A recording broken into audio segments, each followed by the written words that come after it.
Welcome to the first episode of our new podcast series, In Conversation with Danbro Business, where we'll be speaking to business leaders and entrepreneurs from across the region to get the inside scoop on how they got to where they got to and the successes that they've had in their business lives. Our first guest is our very own Helen Broughton, our CEO and co-founder. Thank you very much for doing this today, Helen. I wondered if we could start with sort of, for the benefit of anybody who doesn't know, a little bit about yourself, Danbro in general, and how we are where we are today. That's a lot of questions. It's going to get worse. I'll try and keep it short and snappy. Thank you. So we started the business in 1998, incorporated in 1999, the first company in the group.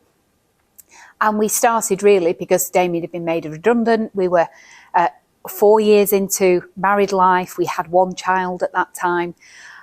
We both come from families that were in business. I'm a farmer's daughter, the eldest of 5 and the only girl. And we just got stuck in. We thought about, well, what can we do? We looked at different business options. We looked at running a post office, buying and running a pub. Damien even got a license. So we explored a number of different things. And one of the things we explored was accountancy. Damien's a chartered management accountant. And I was reasonable at admin. I was 26 at the time, so still relatively young. And so we had nothing to lose. So we just got on and Danbro was formed. And we just went on from there. Does that answer all of your absolutely. Your well, I was going to ask, so, because obviously, as you mentioned, Damien got made redundant. Yeah. What made you want to start your own business rather than Damien going and getting a job somewhere else as an accountant? Well, I was a stay-at-home mum. Okay. So when we had Daniel, that was a choice that we made, that I would stay at home and look after the children. So going out to work didn't feel like an option. So it would have to be something that I could do from home. And running our own business, I think for anyone that's been through the experience of being made redundant, you know, that decision is not one you make. Yeah. It's one that is made to you. And there was this sense of, well, actually, we want our destiny to be in our own hands rather than somebody else's. Yeah. And we weren't afraid of failing at something, and we weren't afraid of working hard and trying. So that was really, it wasn't really well thought out, to be honest. Okay. It was just, let's just try this and see what it did. And I think because of our upbringing, so Damien's mum and dad ran a small manufacturing company in Manchester. My mum and dad were farmers. So you kind of get used to the risk-reward aspects of running your own business. Yeah. And what you get used to the hard work that it takes. Like when you run your own business, 9 to 5 is, in my experience, 9 to 5 is a fallacy. Yeah. It just doesn't happen. And yeah, just the excitement of it. You just think, well, let's see. And we heard about other people that had done a similar kind of thing. So then you think, well, if it's possible for them, why not for us? Yeah. And then you just get going. So one of the questions that we're going to be asking a lot of people is about how they sort of raise the requisite funds to start their own business and that sort of stuff. I'm assuming it was related to the redundancy that sort of pushed you into, we've got this pot, we had like, I think it was 2 or 3 grand. Right, okay. And Danbro actually didn't, the only thing it cost starting up was, we may have bought a computer, we might have already had one, but it was the advert, the cost of the advert because back in the day people bought magazines and that's how you advertise for business, in the back of a magazine. So we paid for the advert with his redundancy money, and we were kind of off. Yeah. You know, we sourced a lot of free stuff. I spent a lot of time on the phone to HMRC finding out how to do things, a lot of research about how things were meant to happen. Initially, we may have even used free software, or were very reliant on Excel. Yeah. And Word. You know, it was very manual. We still had paper files. We had a filing cabinet and the desk. We may have bought the filing cabinet, but the desk was an old one that we already had. We used a room in our house, so there were no overheads. We used our landline number back in the day when people still had landlines. And yeah, we just started from there. And I think that's the beauty of when you start afresh and you don't really know a lot. You just think about, well, what we'll do for this. And then as you get bigger and you get more sophisticated, then you add in things that help you. Yeah. Like, I mean, I'm almost embarrassed to share this, but I remember every Sunday night I would go through every single file. There weren't a lot. There might have been like 12. Every single client file to look where we were up to. Really? Okay. Yeah. And these are hard copy Yeah. files. Oh, yeah. And stuff. Yeah. You know, I took great pride in designing this file with all the different tabs for the different sections. And then we had an activity sheet that recorded everything we did and used to fill that in. So I'd have a look at what needed doing for that client that week. It was a very manual process. And I remember Damien saying to me, Helen, why don't you just put it all on an Excel spreadsheet? And then it'll, you know, you're looking in one place. And I went, oh, yeah, all right then. And that's what we did. Though. Well, no, they can't. Hacking wasn't a thing back in the late 90s. It probably was, but not in our awareness. So, yeah, we just, things like that. And then you learn as you go along. You make mistakes and you learn from mistakes. Wow. What about the dynamic between you and Damien? Because I'm right in saying you'd not worked together before that. No, well, a lot of couples do get into business together. How did that sort of... We had. So we had actually worked together on a temporary contract. So we got married in 94 and I had a couple of miscarriages in the first year of being married. We didn't intend to have children so soon. But really, really shook me. And I ended up finishing, I worked for a local authority. And I think as our first child would have been due, I just didn't like the thought of staying in work. I grew up wanting to be just a mum and a wife. You know, if you'd have asked anyone I went to school with, it would be, what do you remember Helen wanted to do? Oh, just get married and have children. So the person I am today feels quite alien from what I was back then. So anyway, I finished my job. Fortunately, Damien earned enough for us to be able to live and pay the bills. And then I just got temp jobs from then after. And then when I got pregnant with Damien was working for a car dealership that were really behind with some of the accounts, the purchase ledger and stuff like that. And I went there as a temp. So that was our first experience of working together. So we were in the same office. I think there were 3 desks. I worked on one big screen and Damien worked the other side of the screen. But I remember us pulling some ridiculously long days to get through the work. And he's a very patient man. He's very different to me in that respect. I'm more impulsive, slightly less patient, a lot less patient. And so it started, that was our first experience of working together. We have a really a good relationship. You know, we get on well with very different people. So we don't have a volatile relationship at all. So it was always quite nice. It's always been quite nice. And then, so we started Danbro, but to be honest, we probably haven't worked that closely together because we've... Different areas. In the early days, Damien was still working. You know, we didn't take any income for the first 3 and a bit years from the company. So Danbro had been going 3/4 years before we actually took any income from it. And I would be at home in the office. We had the children and Damien would be out doing his work. And he used to take the client files with him and do the accounts in the evening. And I would take the inquiries. And then if anyone wanted to actually speak to an accountant, Damien would pick those inquiries up and give them a call back. So that's how we did it. Wow. So we weren't in each other's faces, if you like. And then as the company has grown, I'm very much played to my strengths, which are probably more relational, more people orientated. So I've always looked after people and HR. And Damien's more into the bookkeeping, you know, so he was the accountant. So he did that side. I did the admin and looked after the people, and he did the accounts and the more technical stuff, the marketing, the sales, all that. So would you say overall it's been more of a help than a hindrance working in partnership with Definitely, because we have different strengths and the way we work is very different.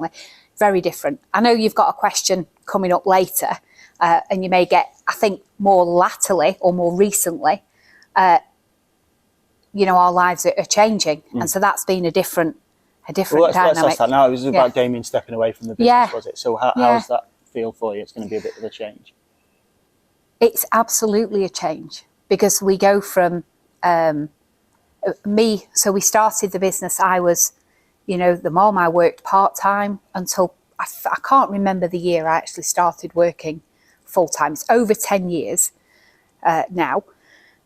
And so it was like the traditional thing, you know, he was the man, I worked slightly less hours, although we both worked on the business and we've always been very equal in the business, but he held the MD's role, the slightly more senior role, and even now he's the chairman, but that is changing. So he's going to be retiring next March. For him personally, that's a huge transition. And for me too, you know, he'll always be there to be a sounding board and ask advice.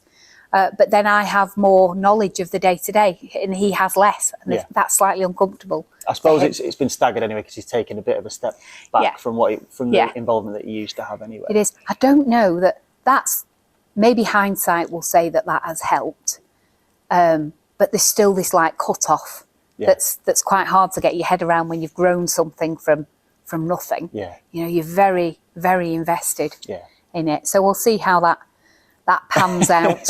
Maybe we'll do this interview again in a year. Maybe, yeah. Going back to the start, to the earlier days, what would you say for each of you was your biggest fear going into the business? You said you had a young family, you know. I don't recall feeling fearful. Really? Okay. At all. Is that more to do with your circumstances or your personalities, or just a lot of belief in what you were doing? So I think we had enough to pay it. We had enough to pay the bills, to put food on the table. We weren't what you'd say rich. We just had enough. We could pay the mortgage, we could pay the bills, we could pay. And I think as long as we could do that, then it felt like the pressure was off. Okay. You know, there wasn't this sense. We lived on an overdraft. We lived on credit cards that weren't always paid off every month. That happened for a long time into the business. Okay. We didn't have, we had a business bank account, but we didn't pay the fees for an overdraft or a company credit card until we got much, much bigger and much, much more established. So we funded the business personally through our own, you know, overdraft and credit cards. But there was, I don't know, I suppose that's offset with your sense of excitement. You know, every time, I remember feeling so excited every time we got a new client. You know, it was like, oh my gosh, we've got another one. Yeah. There was almost this mixture of excitement, but this slight disbelief that this might actually be successful. It might actually do what we set out for it to do. And obviously it has done. Yeah. So I think the fact that we were younger, we weren't fearful of business. We had enough to live off. Okay. There wasn't really a fear. Yeah. You know, and I suppose it's kind of, it sounds a little bit like there was no plan B. Plan A was make it work, and there wasn't so much an option to I think fail. There probably was a plan B that if this doesn't succeed, we'll do something else. Okay. There was just this innate belief that if not this, then something else. Yeah. And we weren't precious about what it was, but we just do something. I think we probably would have just kept trying. Indeed, we'd already tried a couple of things that had not worked very well. If this hadn't worked, what do you think you'd have gone into? Oh, if you could pick one thing. Who knows? I actually do not know, because this it suited us perfectly, because we used what we had. And it uses both of your strengths. Yeah, I mean, we have a faith, and I remember, so we like pray about stuff, and I remember there's a verse in the Bible that talks about using what you have. Okay. Investing in what you have. And so we sat down and we said, well, what do we have? And Damien had this chartered management accounting qualification, and I was quite organised and reasonably good at admin, so I thought. My first boss might not have said the same thing, but anyway, I had this understanding of what organised was. And so we just said, well, that's what we've got. So that's what came about. Well, let's see if we could do accounts for other people. In fact, our first paid job was a business plan. Oh, wow, okay. For somebody, and that came, we advertised in was it the Farmer's Guardian or the Farmer's Weekly initially, because coming from a farming background, you know, farmers always need help with accounts. I'm probably glad that side of the business didn't take off, because they're not the easiest of accounts to do. So we did advertise for a little while in there, and then helped Damien did it, helped someone with a business plan. So it sounds like you were quite stretched in the early days in terms of like, you know, here, there and everywhere, doing different jobs, looking after young children and stuff? We didn't take time off. Yeah, it sounds like a pretty heavy. Well, I remember we took calls at 10 o'clock at night from clients. We didn't have any boundaries, especially when we worked from home. We worked at the weekends, often we would work till 12, 1 o'clock in the morning. Have you always had that work ethic? I mean, coming from a farming background, it's... Yeah. So me more so than Damien. We both have a strong work ethic, but he has much healthier boundaries than I would do. So yeah, so we weren't afraid of the hard work. You just saw it as I'm saying in hindsight, we saw it as a means to an end. Yeah. The work was there, so we just did it.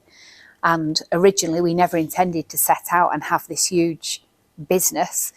We just wanted enough to live off so that Damien didn't have to work for someone else. He could work for himself and we could pay the bills. Yeah.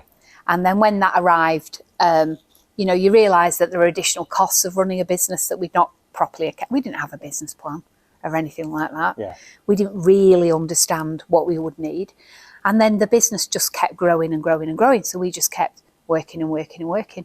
I remember one year when the kids were little, I think I worked it out, including weekends, we had about 10 days off. Wow. And on some of I think we went to Bournemouth for a little holiday. We only had Daniel and Grace at that time. We had a lovely time. And we took client calls when we were on holiday.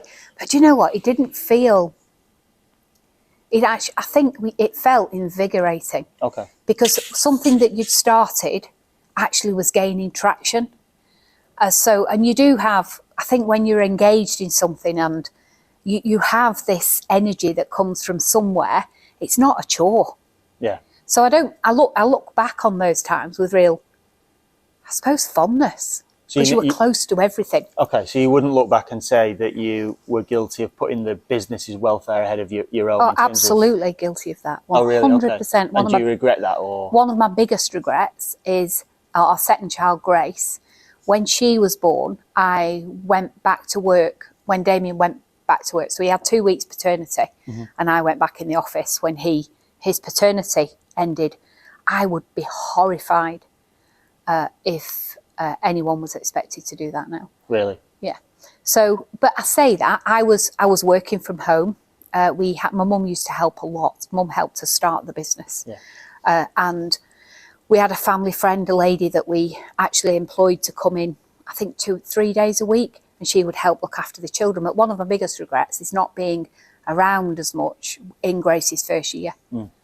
And I think that probably resulted in a better decision when our third child, Elizabeth, was born. Yeah. I actually did take a full 12 months out of the business. I suppose you learn as you go, don't you? Of course you do. But at the time, you don't regret it while you're in it. It's only when you look back and you think, I wish I could have been there a little bit more. But then you've got to balance that. That was the sacrifice.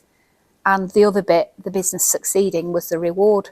And I suppose that's going back 20 years. I mean... Yeah, she's 23 now. 23 then. Mm. So mental health and work-life balance and all that wasn't, I suppose, spoken about then as much now. Yeah. How would you say you manage that now, your time, your mental health, anxiety, stresses, that sort of stuff? Is that something you've got better at over time?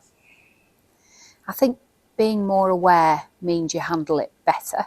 I've been seeing a counsellor for 7 years. Right, okay. So... and it took me a long time to even admit that I did that. I grew up with a mum who was depressed. Right, okay. So I've been around, mental health. Her mum before her was on tranquilizers. Wow. Because they didn't prescribe antidepressants back in those times. You were on the hardcore stuff, tranquilizer. My mum too took them for a time. Not as much as my grandma, but for a little time. So I was familiar with mental health, but nobody talked about it in those terms. There was probably some stigma around it. Not like nowadays. Nowadays it's much, much healthier in that, we openly talk about mental health. We openly inquire how you're doing, how you're feeling. We talk a lot more about feelings, and I'm a bit of a talker. Yeah. So I am quite an open book, so I will share stuff with you know, some friends, and that always helps, makes me feel a little bit better. And I've got better at noticing how I'm feeling just through the work that I've done with the counsellor, you know, about becoming more self-aware. So why do I react like that? Why do I feel that way about that person or this situation? And then, you know, having that awareness of actually, that's why. Okay.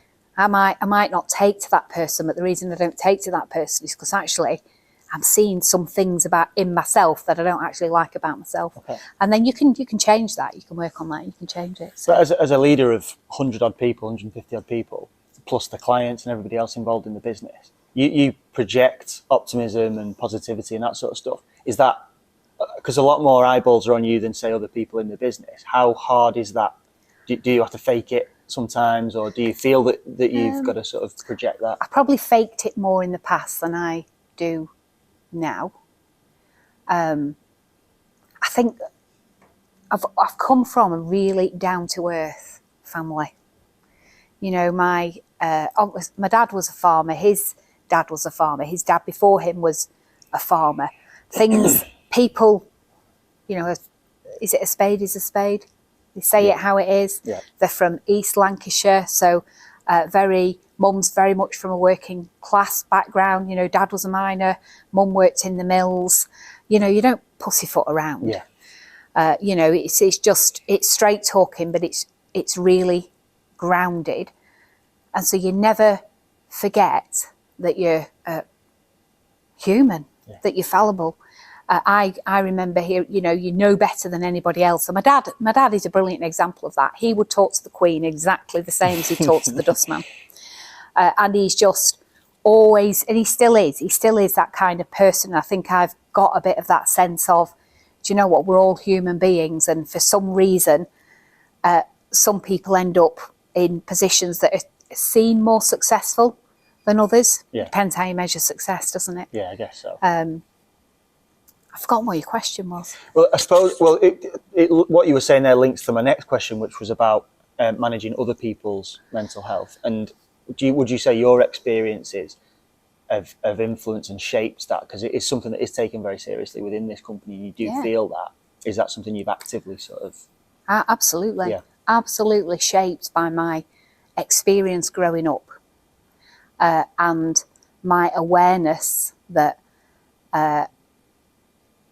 I don't know, just have I suppose my awareness of how much better I felt talking to somebody about sometimes just completely random stuff. Mm-hmm.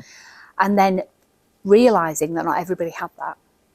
And so actually as an employer who loves people and wants to see people do well and grow, you have to be a safe place for people to say, do you know what, I'm struggling, I'm not having a great day. Yeah. Or I was up all night with, you know, whatever crisis happens, and life just happens, doesn't it? Yeah. People go through stuff. My own experience, you know, with miscarriages, Damien's experience, had a lot of loss in his family. And it knocks you. It knocks you, but you need people around you who just say, it's okay, I'll just walk with you on this little stretch of life that is going to be super, super tough. Mm. Then why wouldn't you do that? Why wouldn't you do that? Because the end result is somebody who is stronger, more resilient, more loving, more open, and they kind of do that for other people. So for me, it just felt a very natural thing to do. You know, I think it's very encouraging. It'll be very encouraging for people watching this to see somebody in your position talk about that sort of stuff, because I still think even now, not enough people sort of go into that. In turn, going back to sort of the early part of the business then and bringing people in, did you find it difficult to trust new people? Because you're bringing people in who you've never met before to take on and continue what you and Damien have started. You know, a lot of our first employees were family. Well, yeah. So you grab whoever's willing. Our first employee was my auntie. Actually, she's married to my mum's brother, and this building was opened by her. Actually, Jubilee House. So Sharon, she was our first ever employee. In terms of trust, naturally, I'm a trust first person. Okay. I actually find it really easy. I go out there and you will get my trust. You can lose it, but you'll get it. Have you ever been burnt by that sort of? Of course. Yeah. Of course, but it's just, I'm determined not to let the minority of times you have a bad experience influence how you interact with everyone else. Yeah. The vast majority of people rock up to work wanting to do a good job. Yeah. You know, the vast majority. The vast majority of people will take care of whatever it is you entrust them with. There's these odd ones that don't, and the reasons for that can be really varied, not necessarily because they're a bad person. Yeah. You know, life dictates that they make some decisions that in hindsight are a bit silly. And you must have learned so much more about people over the last 20 years completely. in doing this. I have more experience of people who go completely above and beyond than I have of people who take the mick or take advantage. That's encouraging. In terms of being a delegator and transitioning to that, you mentioned that you've got 4 younger brothers, so I'm guessing that just came naturally. Absolutely came naturally. Yeah, anyone who's grown up in a farming family will know that they're probably not as advanced when it comes to gender equality as other sectors of society, and I hope that doesn't offend anybody. But you know, the men would work on the farm, and the women would. My experience was the women would, you know, look after the house and make the food and bring up the children, which is absolutely fine. And so I would be expected more to help in the house. The boys would be expected to more help on the farm. But there were 4 of us. So I've got 4 brothers, but 4 of us grew up together. Yeah. Our youngest brother was born with a 20-year gap. Yeah. So he's my children's age. And he actually works in the business. But in terms of the first 4, the first batch, I call us, so there was me, 12 months younger is another brother, a 2-year gap, another brother, 11 months later, another brother. Right, okay. So there is 4 of us born within 5 years. So we were very close. And the boys love fighting. You know, there was lots of play fights that went bad. And obviously, it's a lot, isn't it? Mum was very young when she had me. She had all 4 of us by the time she was 22 years old. Wow. So I was born when she was just 17. They were married at 16. They're on a little farm. Life is super, super hard. Yeah. We didn't have an indoor bathroom till I was 8 years old. I actually remember the first time we had a bath in our house. And when I say an indoor bathroom, I mean a toilet either. The toilet was outside.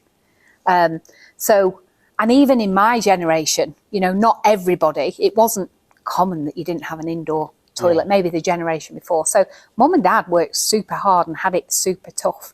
So as the eldest and the girl, I was expected to help a little bit. And so being bossy just became part of my personality. Or delegating, as you've more kindly put it. Well, they obviously got used to it because a lot of I think all of the brothers at some point or other have worked here. So that's a testament to two still do. In fact, 2 do. One does a bit of part-time work as well as his other full-time job. But yeah. So do you feel the pressure though, away from family members in the business in terms of accountability and stuff? Do you feel accountable to the people that work? You've got obviously thousands of clients, thousands of. Yeah, it's my primary responsibility. I am responsible for the livelihoods of everybody we employ. And we employ them because clients trust us to deliver a service to them. So both groups are super, super important. And the weight of that responsibility at times has been heavy. And it's been hard. Are there ever times, I'm assuming from your answer there that there are, where that responsibility and pressure overwhelms the sense of opportunity of being a business owner? Yeah. Thankfully, not too many times. Not too many times. I mean, I might have spoken about it before, but I remember one particular time we'd had a software rollout in the business that did not go well. Yeah. And we made some huge errors and at huge detriment to some of our clients. That was, but the cost as well was our employees were working, some of them 18, 19-hour days. I struggled to sleep at that time. I think that's probably the first time the only time I've actually thought, I don't know if I'm mentally resilient enough to live through this. That was that sort of fairly recent? Or that was about, we were in Jubilee House, so it was within the last 7 years, maybe 6 years ago. So it was all fully established. Oh yeah, lots of employees, and it was just that sense of, oh my goodness, this could be it. This could be it. I remember lots of tears, and I'm not really a crier. So I've had my wobbles and I've had my moments. And then another time, much further back, there's probably 3 incidents where I have literally felt, you know, when you get that heart sinking moment and you just think, weight of the world. Holy shit. I do not know how we are going to get through this. And there's been 3. Okay. 3 main ones that popped to my mind. And I think that's probably where there has been the biggest advantage of working with my husband. Yeah. Because funnily enough, in those moments when I have been at my weakest, absolute hit rock bottom, he's been able to be strong. And I've been able to do the same for him. Yeah. Although he's done it probably 3 times with me, and I think I've only done it once back. That's not bad though, 4 times in 20 odd years. That's pretty good ratio. No. So you're someone who's always encouraged the kind of importance of learning and developing. How important do you think having that inquisitive nature, inquisitive personality that you've got is to being a successful business leader? I'm going to say it's important, aren't I? Because it's part of my nature. I think it's been very important for me. I mean, back in the 80s, 90s, it was called nosy. And nowadays we call it curiosity, inquisitiveness, much nicer terms. Healthier. Yes. And I'm probably not nosy in the traditional sense. I don't ask questions to be nosy. I ask questions because I'm interested in getting to know somebody. And just, you know, I've always been somebody who's liked to learn, whether it be learning through reading or listening to podcasts or, you know, watching something or even just talking to other business leaders. Yeah. So I think it's super important. It's how we grew the business. It was about acknowledging I don't know something. How am I going to find this out? You know, and when we started, you didn't have Google where you could type in anything and then you get this whole host of answers. You know, we literally, I used to phone HMRC. How do you do this? And they used to have this, it was like a bit of a small business, like new startup team. Yeah. They were brilliant. You know, I can't say how valuable that information was. And, you know, in business, and I've done it myself, you know, you criticise HMRC and it's a big organisation. Of course, they are not perfect. Yeah. But back in the day, they were super useful. I got lots of good information. But the bank, we had back when you had a local branch and you had to, you know, go in and bank your money. We had a really good relationship with the local branch. You know, they'd know who we were when you went to bank your cheques, because people sent your cheques through the post. And they were really helpful. They would tell us about, you know, you can do this. I know we didn't know we could do that. And so it's just little questions like that. And honestly, I probably, if I thought about how naive we were in how we did some business functions, I'd probably be embarrassed. But at the time, you can only do what you know to do. And there's bound to be an element of naivety when you just start. But the generosity of people in sharing information has been fantastic. So, like I mentioned the banks, the local branch, Kirkham, NatWest branch, isn't there anymore. But we've been a loyal NatWest customer for ever since. In fact, it's the only bank I've ever banked with. But a lot of my loyalty has come from that time when we were starting the business, and they would tell us about stuff that will make life easier for us. And you remember that? Oh yeah. Yeah. Yeah. And that's it's interesting now, because that's something that I think is reflected in Danbro and that culture as well. And I know one of the things that a lot of people say is it's about feeling as though you're part of something that's bigger than yourself, this kind of organisation. How important is that culture to you, and what do you do to sort of ingrain it into the business and to maintain it? I don't know that I do anything. I think one of your questions asked about tactics, and if only I was clever enough to have tactics. I think there was another question you asked me earlier, and I think there's something about my optimism you know, despite on occasions things being tough. I think that comes from this core belief that you have to have hope. Yeah. You have to believe that things will be better. So when they're bad, you have to believe things will be, and I'm quite good at that. I'm quite good at saying this bad season won't last. Do you think that comes from your faith? I think a lot of it comes from my faith, yeah. And life experience. Yeah. You know, I've just turned 50. So I've got to get that in, haven't I? You don't look No. Got to get You that can in. keep your job. And, you know, you learn that there are seasons, there are ups and there are downs, and that is like life and it is like business. There are good times and there are bad.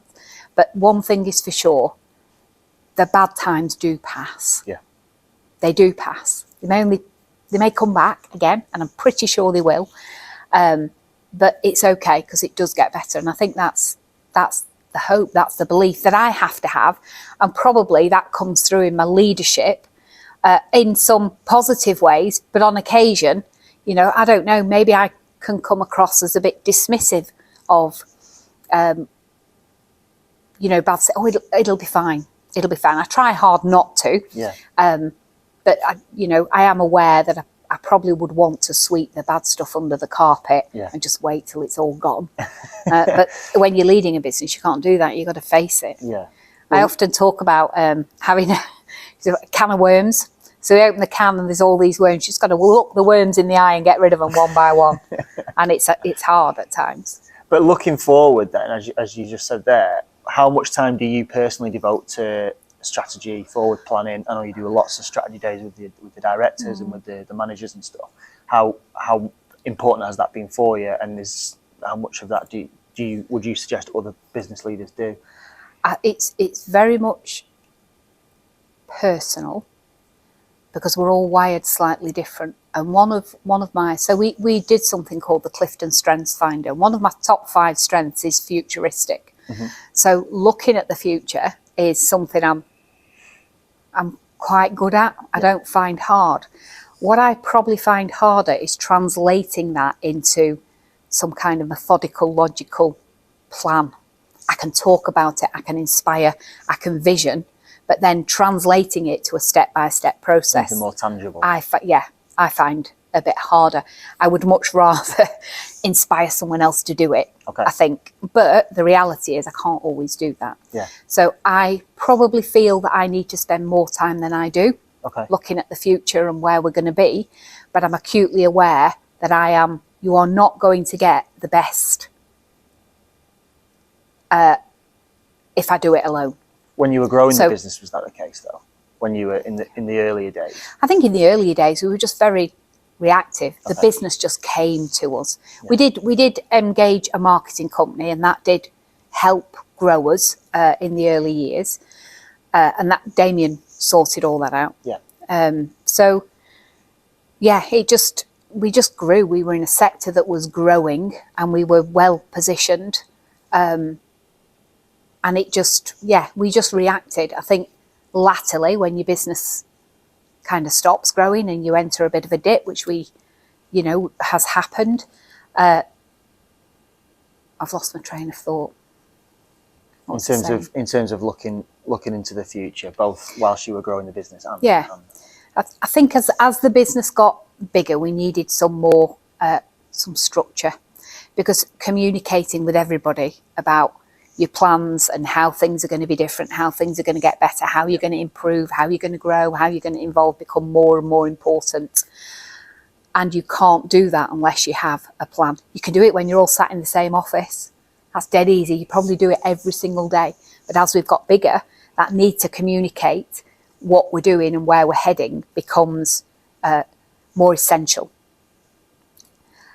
And so you have your plans. And communication is still something we need to get better at. Yeah, and now that we're at now that the company's at the level that it's at, and you're at the level you're at, as somebody who's achieved a lot in life and in business, what's your driving force to continue now? Like Damien's stepping away, obviously for different reasons, but why don't you? Why do you want to carry on? What do you want to do? What do you still want to achieve? suppose that's quite a lot of questions. It's a good question. I suppose it speaks to what motivates me. Yeah, What gets me out of bed in the morning. It's not money. I mean, I suppose you could say we're at a time of life and we've achieved a certain amount of success, so we have what we need. We have more than what we need. We absolutely do. And I'm grateful for that, because that takes away a lot of pressure.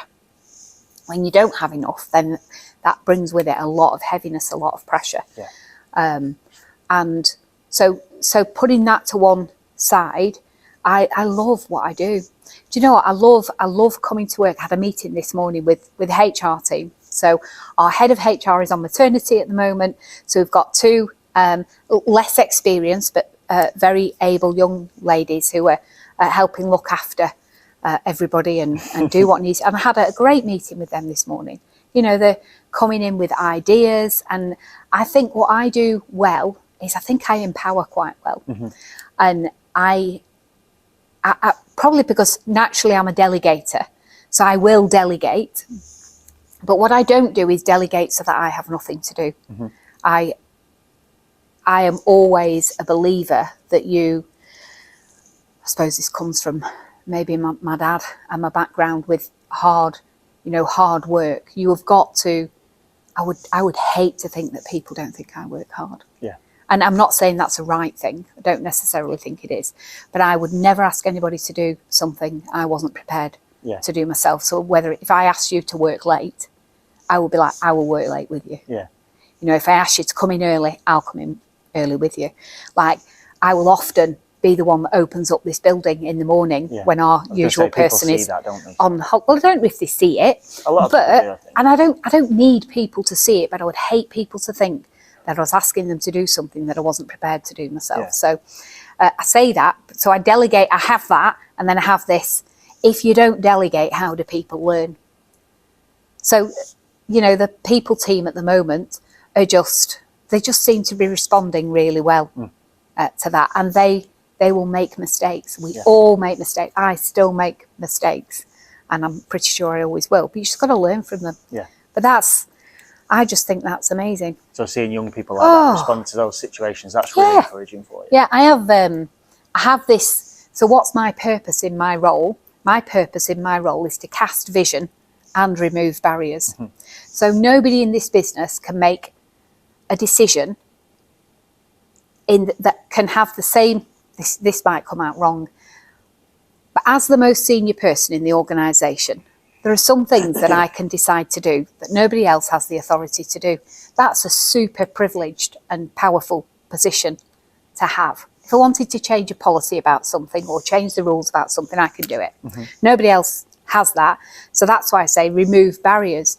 Because if there's a barrier in this organisation because somebody hasn't the authority to change something, then I would want them to come and see me, because actually I could make the decision. Yeah. Just go do it. Okay. Or we won't do that anymore, or we won't do it like that, or do you know what, I'll look into that and I'll make sure that the rules are changed to allow it or not allow it. Or because I suppose in your position you're the ultimate barrier you could be the ultimate barrier. I absolutely could.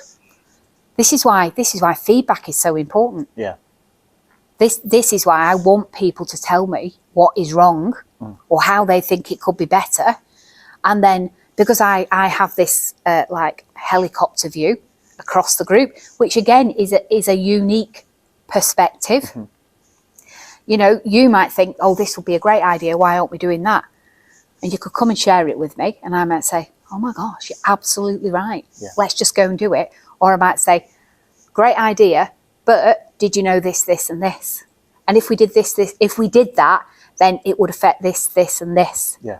Is that what we want? So the benefit of your experience to sort of, Yeah. What about away from work and flipping it on its head a little bit in terms of how you relax and downtime and all that sort of stuff? What do you do to relax away? Probably super boring. So, what do I do to relax? I saw this question coming up. It's the one where an answer didn't just quite come into my head. That probably says a lot, Helen. So I think because I love my job, and if you spoke to my youngest daughter, she would say, yeah, you love work more than anything else. I know you read a lot. I do read, but I read mainly on holiday. Okay. I'm working my way through a book at the moment. So I don't read every night, but I'll have a little bit. It depends on the book. If I'm engrossed, it's all I ever do. So I read, I go walking because I have this steps goal. Yep. So I do that, watch TV. I'm not a massive telly person. Damien loves to watch TV, so that's what we do together. What are you watching at the minute? Oh, now you're asking. We've just started. There'll be loads of people starting watching this now. Called whatever she says. Slow Horses. Okay. I think it's already 2 seasons in, and we're just watching the first one. And that I quite like that. And then we have my current favourite, but we're up to date with it, was Yellowstone. I've heard that's which is a Paramount Plus one. So anything that I've loved that one. And then one called Tulsa King, which Sly, is it Sylvester Stallone? He's in that. That's all right. In terms of relaxing, has that got easier over time? Do you find that easier now? Because you were saying earlier about doing 15-hour days and stuff when you were first starting the business. Has that got, now that, passing it on to growing the business, other people taking charge of different things? There's less need to work with that intensity. Yeah. Because my workload is more manageable, but it's never ending. Okay. And so you do, I've got better at having a cut-off. I'm going home, or, I'm not doing that. That can wait till tomorrow or next week or next month. So I have got better, but I don't know that shutting off's got any easier. Right. I actually, because I do go on holiday and I do check my emails. Yeah. And if I see something that needs action in, I will sort it out. Less and less, because the business does run day to day without me. Like if I got knocked over by a bus and needed 3 months to recover, this business would still be going. Okay. Nothing would stop, which is great, because that does, the responsibility of running the business is shared now. We've got 5 other directors. But yeah, switching off is an interesting one. I don't take work home. Okay. So I don't, we have a computer at home, so I could work at home, but very rarely do I say, I'm just going to do something in the office. I do all my work at the office. Yeah. And I go home and I might make tea. That happens less these days. Damien does a bit more of the cooking, or do a bit of tidying up. The weekends are usually, Saturday's my washing day, so I do all the washing. All the exciting stuff. Yeah, we might go out for breakfast. I'll have a little walk, take the dogs. Sunday we usually go to church. Some of the kids might come round, or we'll visit Damien's mum and her husband. So just dead normal stuff. I suppose working from home and stuff, you've not got far to commute really, have you? No, like a 3-minute walk. It probably takes me 5 minutes because I'm slow, but literally is just round the corner. Yeah.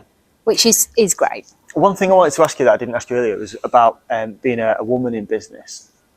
Would you say that's been harder? I suppose you've not got much of a frame of reference, but... No, I don't like...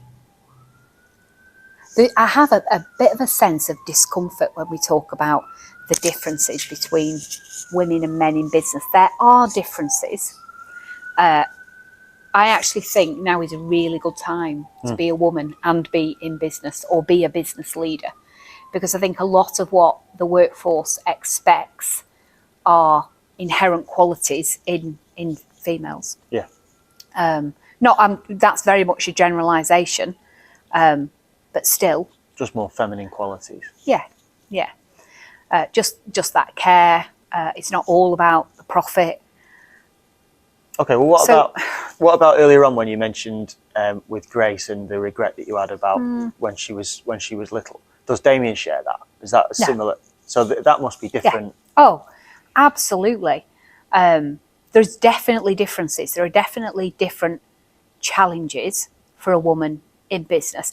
I guess we grew up in the business. Damien was like the lead role, and I was like the second. Okay. And I looked after the children and the home, and Damien didn't do any cooking until the last 12, 18 months. So it's a new skill he's learned, and actually he's quite good at it, with the help of HelloFresh. Bit of a plug there. Yeah. So traditionally, that man is the head, woman is the second. I know that's very much an 80s, 90s mentality, but that was our life experience. I think with that, I probably carried my own hang-ups rather than having them put on me. So did people, when I became MD, it was this, do people think I'm MD just because Damien's let me be it? Really? Yeah. Okay. Oh, yeah. In fact, I once had someone say that to me. You're only there because of him. Wow, okay. Even though they'd worked, like you've been in business together since the very start. Yeah, always the perception, because he held the more senior role. It was always equal between the two of us, but the perception is it wasn't quite so equal because I wasn't in the business all the time. I wasn't the one making all the big decisions, or I wasn't the one out there facing the market, networking, winning business. Okay. How did you feel about that? More when behind. That person said that? Do you know what? I actually told them to be careful what they said.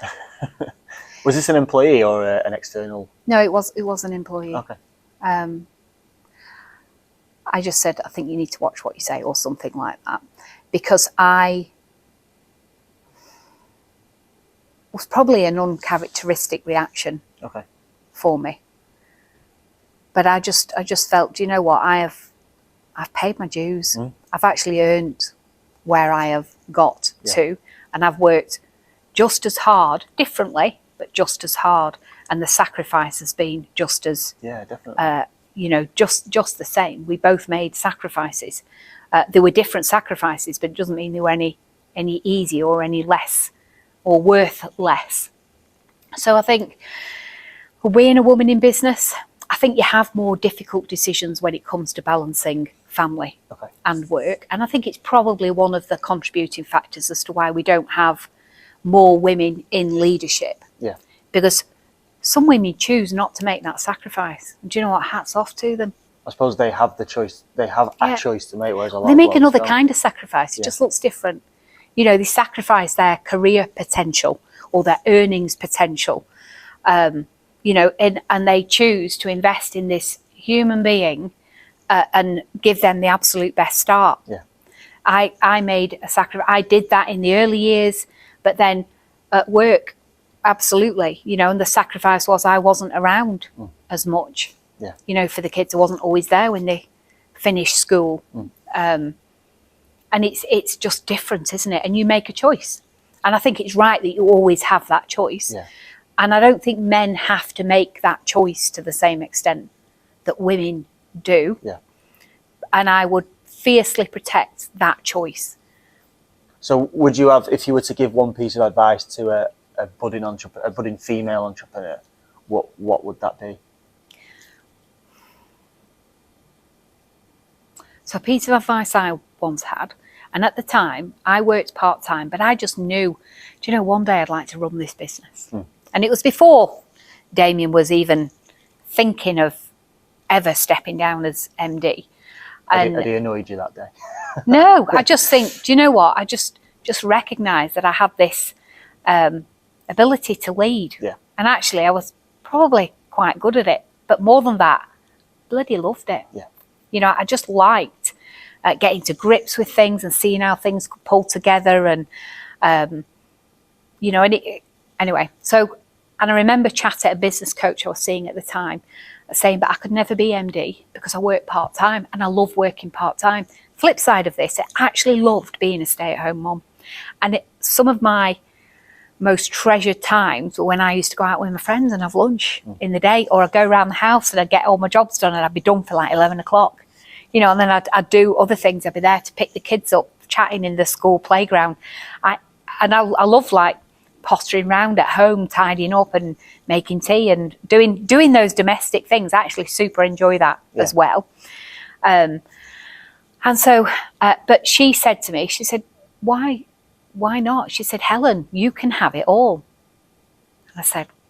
And she said, it's your business. Why can't you be a part-time MD? And I hadn't got a good enough answer. But that really inspired me. She taught me that I don't have to conform to what I think is the traditional MD. I don't have to operate in the same way that Damien operated. I don't have to work the same hours. So for any woman who has aspirations to run a business and have a family, I would say work out a way you can have it all. Yeah, there's no reason. Because you don't have to conform. Jobs don't look 9 to 5 anymore. You know, just work out what you need to do a bit of both. Wow. And what about, in general, you've probably answered this question already, but what's your favourite thing about owning your own business now or when you started or whenever, however you want to answer that question? Oh my gosh, the power. And I say that from just, I have a big heart, but do you know what? The power that you have when you run a business that is has some success, yeah. you have such power to make a difference. And I get so much joy out of that. It's untrue. Like the stuff we do with Operation Orphan. I love the fact that we have the ability to do stuff like that. Or even something as simple as, you know, an employee might need a certain thing.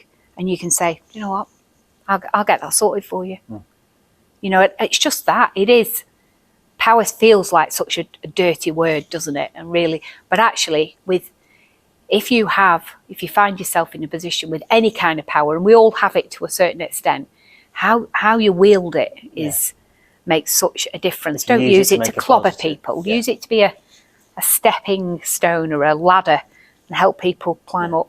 That's the one thing. It's always the thing that pops to my head. Well, I'm glad you mentioned that, because we haven't covered Operation Orphan, we haven't covered the Danbro Foundation, any of that sort of stuff. Do you think if you'd not gone into business with Damien, do you think if you'd not started Danbro together and you'd not got to where you got to in business, you know, you've got an MBE, you're a Deputy Lieutenant, you've got, you know, you're on the boards of different charities.